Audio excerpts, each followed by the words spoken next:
Filem Indiana Jones yang memaparkan cerita pengembaraan arkeologi dipenuhi adegan mendebarkan dengan pemburuan harta karun, artefak purba, tulisan misteri dan binaan lama telah berjaya membawa penonton untuk menyelami dunia misteri arkeologi.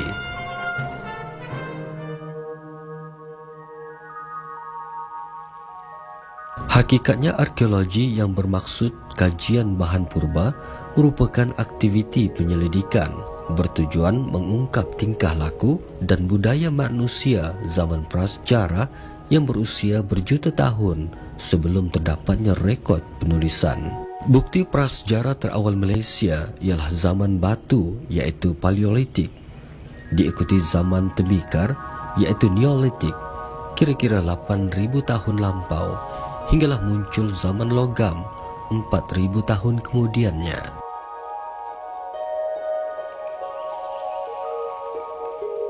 Pendidikan arkeologi di negeri Sabah bermula sejak pada 1960-an yang menjadi perintis kepada sejarah penyelidikan arkeologi di Sabah. Mengikut survei yang dijalankan oleh bahagian arkeologi, terdapat sebanyak lebih kurang 13 tapak yang dikaji. Antaranya ialah di Bukit Tengkorak, di Tingkayu, tapak terbuka pembuatan batu berusia lebih kurang 70 lebih tahun, dan di tapak terbuka juga di Mansuli di daerah Lahadatu, dan baru-baru ini kami juga berjaya menemui satu tapak yang terpenting sekali di daerah Keningau.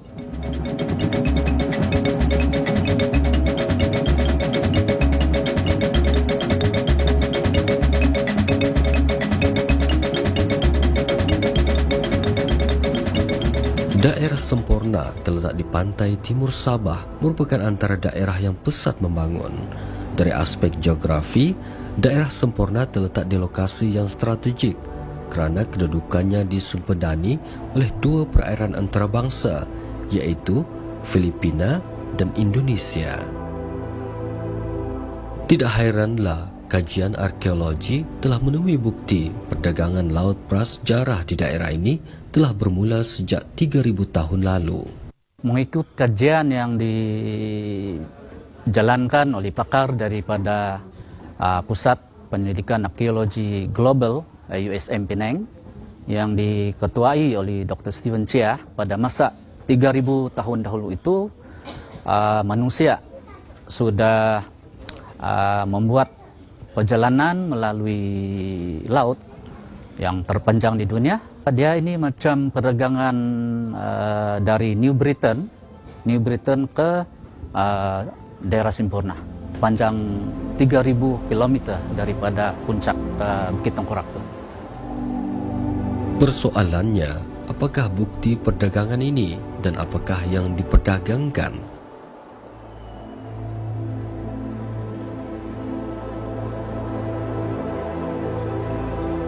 Segalanya terjawab di tapak arkeologi Bukit Tengkorak, Semporna. Bukit Tengkorak terletak 5 km dari Bandar Semporna.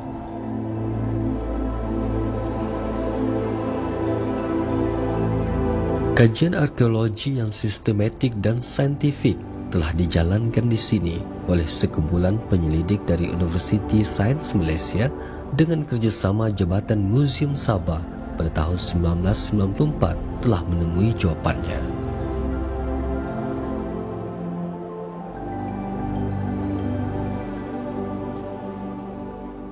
Sepanjang musim ekskavasi dijalankan di Bukit Tengkorak, kami telah menemui terlalu banyak artefak serpihan tembikar lah yang paling banyak. Ya, memang dalam kajian yang saintifik, Bukit Tengkorak ini memang digunakan sebagai tapak pembuatan tembikar yang terbesar sekali di Asia Tenggara pada 3,000 tahun dahulu. Tinggalan serpihan tembikar zaman silam ini boleh dilihat dengan jelas hingga ke hari ini. Di sekitar pembukaan Bukit Tengkorak, pecahan tembikar ini berturis dengan pelbagai corak dan tekanan yang diolah sebagai hiasan.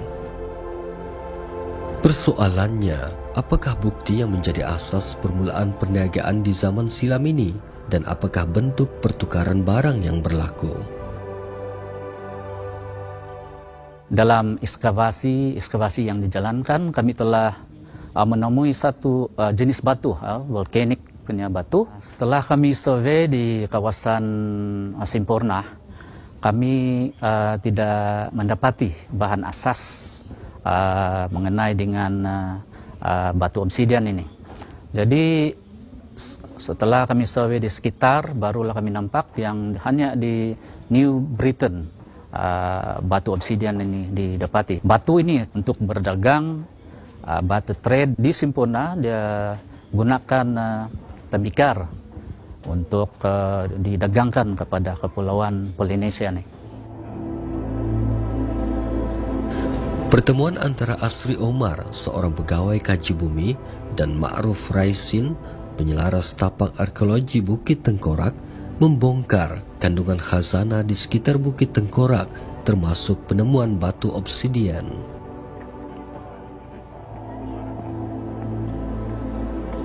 Kemungkinan pada masa zaman dahulu jika kita temui juga obsidian di sini, ianya adalah kesan daripada angkutan, mungkin daripada aktiviti manusia, dia membawa daripada sana ke sini sebagai bahan tukaran kepada bahan-bahan di sini.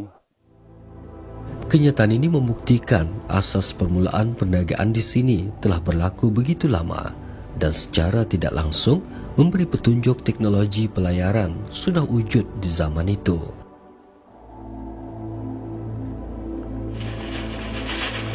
Ekskavasi arkeologi di Bukit Tengkorak juga turut menemui pelbagai artefak purba seperti sisa-sisa tulang ikan, cengkerang, alat batu mikrolit, batu pemukul kulit kayu, dan batu beliung.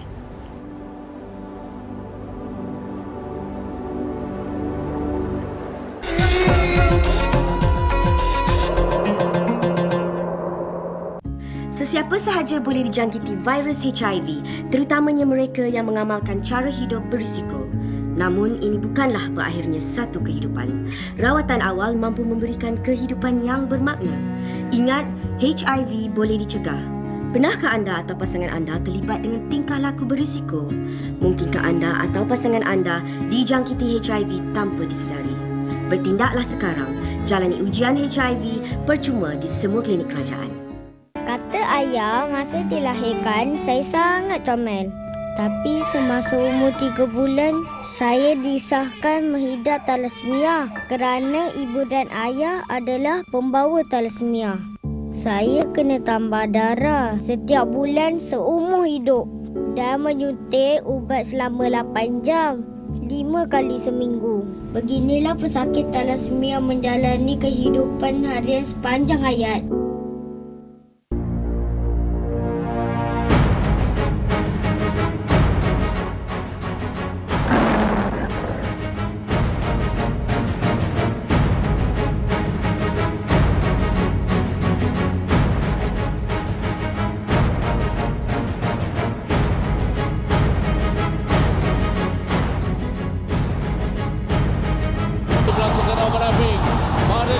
Termasuk Syafiq dan juga Nur Charul. Oh, cantik! Itu salah! Jaringan Nur Charul.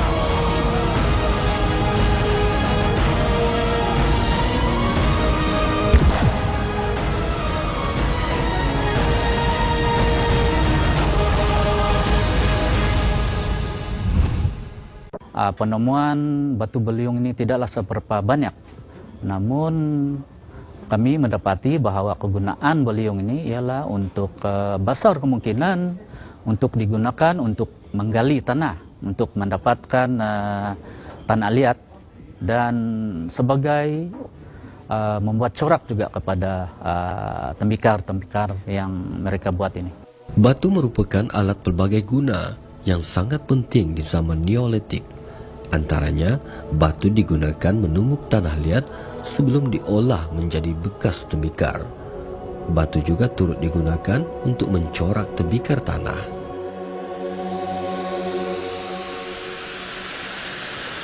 Kandungan tanah di Bukit Tengkorak kaya dengan galian tanah liat yang merupakan bahan asas terpenting untuk pembuatan tembikar.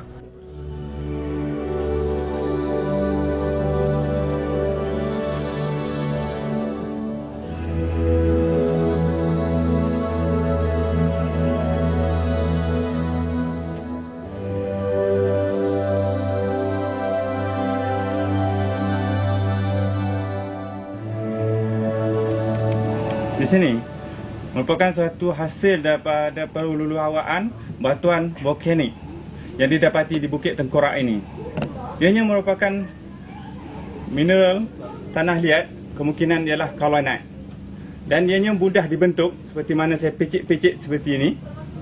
Dan kemungkinan menjadi sumber yang paling sesuai untuk pembuatan tembikar di kawasan ini. Ianya memang sungguh halus, hingga kurang daripada 0.002 mm. Ianya adalah sesuai untuk pembentukan dan sumber kepada pembuatan tembikar di kawasan Bukit Tengkorak ini. Soalan yang belum terjawab ialah kenapakah Bukit Tengkorak mewah dengan sumber tanah liat? Asri dan Ma'ruf mencari jawapannya. Panorama di puncak Bukit Tengkorak indah dengan kehijauan rumput, flora dan fauna termasuk sang ular.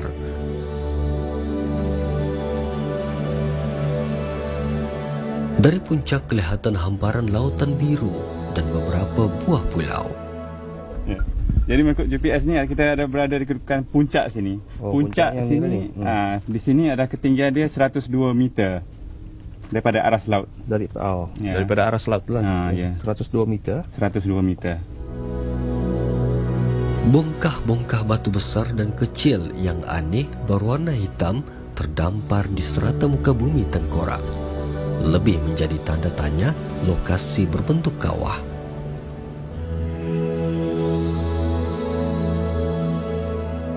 Pada asalnya ada kawah ni adalah satu bulatan yang besar, tetapi dianya telah pecah bila dalam satu letusan yang kuat. Pada masa tersebut aras laut dijangkakan ada tinggi, lebih kurang anggaran dia 100 meter daripada aras laut sekarang yang kita lihat sekarang ni. Pada masa tersebut gunung berapi ini masih aktif. Jadi usianya adalah dalam lingkungan Miocene hingga Pleistocene. Kemudian dia mati pada masa lebih kurang anggaran 40,000 tahun dahulu. Jadi yang kita pandang ke depan itu Bukit Bakong, Bukit Tagasan dan sebagainya itu semuanya adalah satu tinggalan gunung-gunung berapi yang zaman dahulu. Dia bentuk dia kon semuanya.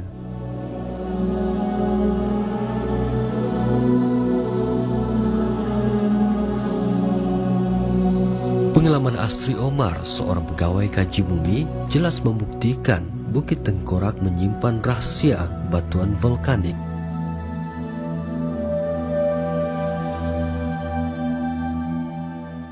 Batuan vulkanik ini adalah merupakan tipikal untuk kawasan Bukit Tengkorak ini dan ianya meliputi daripada puncak hingga sampai ke bawah. Dan blok-blok ni adalah ada yang sangat besar saiznya hingga 10 meter saiz dan berkelebaran hingga 30 meter. Batuan ini yang kita diamati dia ialah berwarna kelabu gelap. Ini adalah tipikal untuk volcano jenis batuan andesite.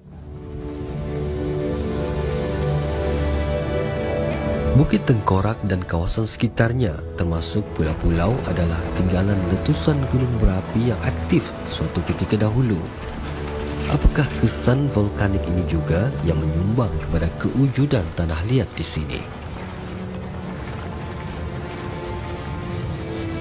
Di sini juga ditemui sumber tanah liat di mana ianya adalah hasil daripada perluluhawaan batuan asal, batuan vulkanik ini. Biasanya salah satu mineral di dalam vulkanik ini adalah feldspaar. Feldspaar ni mudah terluluhawa dan akhirnya membentuk kepada kaolinite. Kaolinite adalah salah satu sumber tanah liat yang penting untuk pembuatan tembikar. Sumber tanah liat telah membuka era Neolitik dengan kepandaian manusia prasejarah mengolah tanah liat, menguli dan membentuk pelbagai jenis peralatan seharian seperti lapuhan atau dapur dan periuk pelanggan.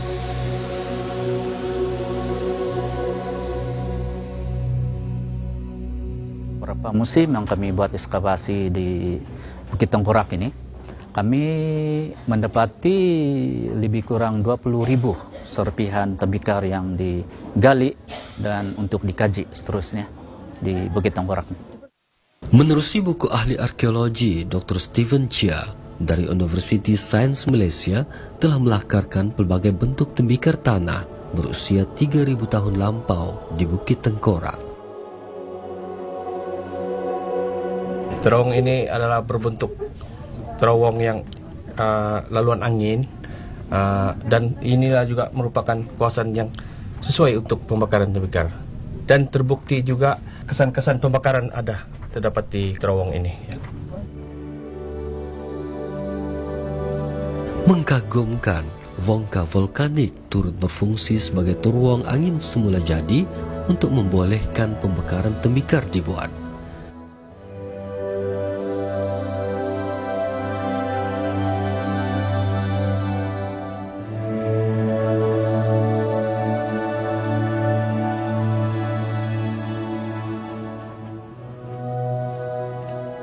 Ya, di sini ditemui juga kesan-kesan pembakaran di mana ada kesan jelaga di tepi-tepi batu, di tepi-tepi gua-gua di sini. Itu kemungkinanlah berlakunya dia orang menggunakan tempat tersebut sebagai tempat pembakaran tembikar dan juga tempat memasak dan sebagainya. Keupayaan manusia zaman Neolitik menghasilkan tembikar jelas membuktikan kemajuan teknologi di zaman itu. Pada 3.000 tahun dahulu ini memang manusia pada masa itu memang sudah pandai untuk mengawal suhu di antara sehingga lebih kurang 500 ke 600 Celsius yang sangat baik untuk pembuatan tembikar yang berkualiti.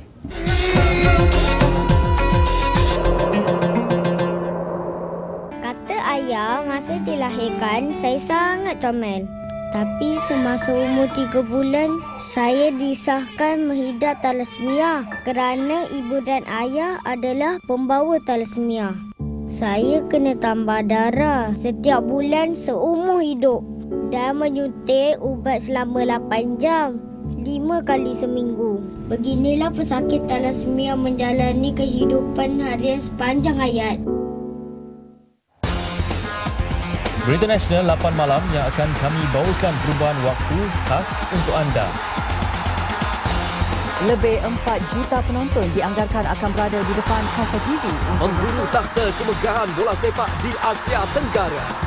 Berita Nasional diawalkan siarannya ke 7.30 malam dan pada 8 malam terus dibawakan kepada anda lawanan AFF Suzuki Cup 2012 di TV1.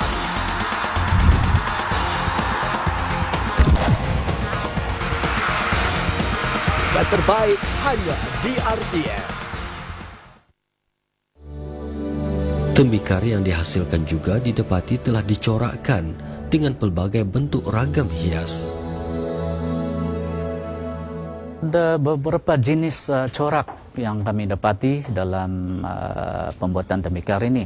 Ada yang menggunakan corak tali, ada yang geometrik. Yang bentuk bulat-bulat itu dia gunakan satu alat batu yang dinamakan sebagai microliths. Oleh kerana ini batu obsidian ini susah mau dibentuk sebagai alat, maka tidak ada corak yang digunakan, cuma untuk memutung lebihan-lebihan mungkin bibir tembikar itu. Kajian etnoarkeologi menunjukkan teknologi pembuatan tembikar masih lagi diamalkan sehingga hari ini oleh etnik Bajau Laut di Semporna.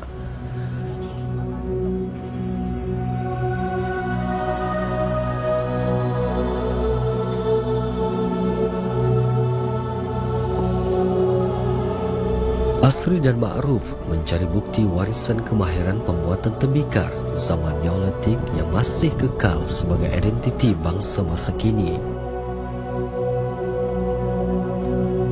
Pencarian mereka terhenti di Kampung Tanjung Parapat, Pokas, sebuah kampung di kaki Bukit Tengkorak.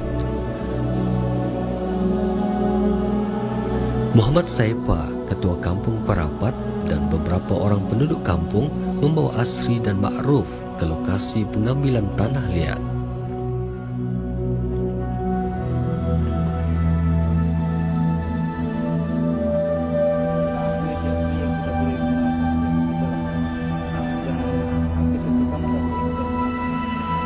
Sebahagian tanah yang dipotong untuk projek jalan raya berhampiran lokasi ini jelas menunjukkan lapisan tanah liat di dalamnya. Tanah liat yang dikumpul akan direndam di dalam air masin atau air laut semalaman sebelum diadun menjadi tembikar. Peralatan tradisi ini disediakan untuk proses pembuatan tembikar.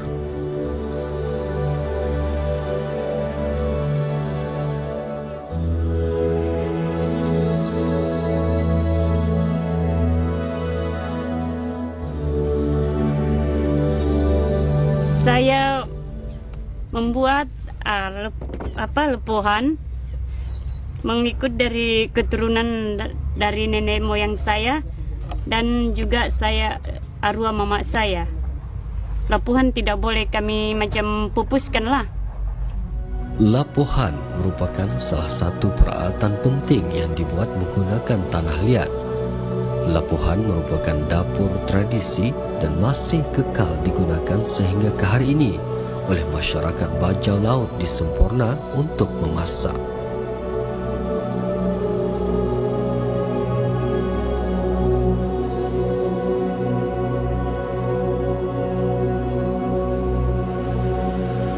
Memang kalau kita tengok di permukaan tapak Bukit Tengkorak, apa yang kita nampak yang ada agak tebal sedikit ialah besar kemungkinan pecahan lapuhan. Kalau saya tengok memang lapuhan ini bentuk dan dia punya jenis memang ada daripada 3000 tahun dahulu itu sehinggalah masa ini. Bagi etnik Bajau Pantai Timur, kemahiran pembuatan tembikar yang diwarisi dari nenek moyang mereka perlu dipertahankan.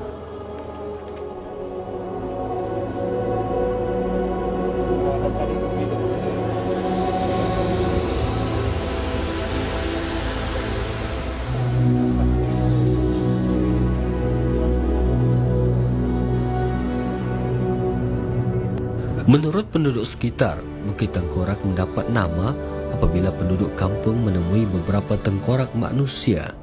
Dipercayai mangsa zaman penjajahan di persekitaran bukit ini. Hari ini, Bukit Tengkorak juga tidak sunyi dari kunjungan ramai.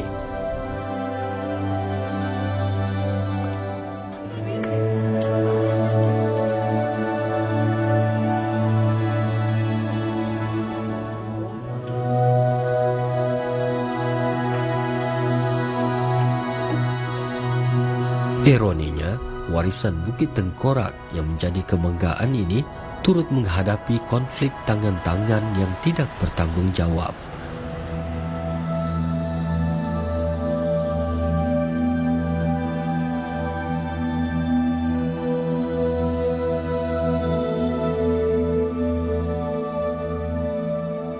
Sebenarnya inilah masalah kami untuk menjaga warisan Bukit Tengkorak ini supaya ianya tidak diconteng oleh pelawat-pelawat, dan ini adalah satu cabaran untuk kami menjaga warisan Bukit Tengkorak ini.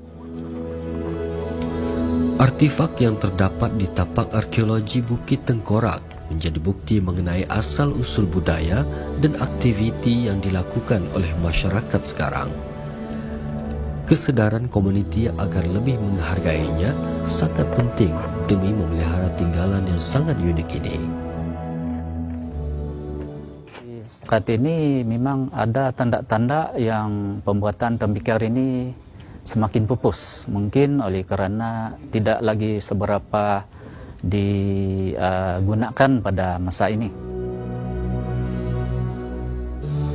Menyadari kepentingan tapak warisan ini, Jabatan Warisan Negara telah menjalankan kerja-kerja menaik taraf pembangunan infrastruktur di sini, merangkumi pembinaan bangunan galeri warisan, rumah penyelidik, papan penerangan, dan pelantar pemerhati.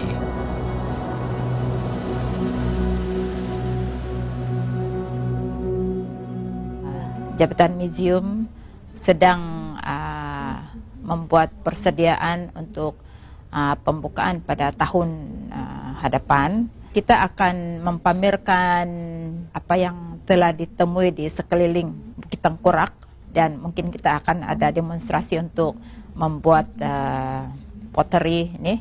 Kita mau supaya generasi sekarang meminati kajian arkeologi yang berkaitan dengan sejarah. Bukti zaman prasejarah merupakan kebanggaan negara dan asas jati diri semua warganya. Warisan Bukit Tengkorak bukan sahaja untuk negara kita, malah merupakan warisan arkeologi dunia.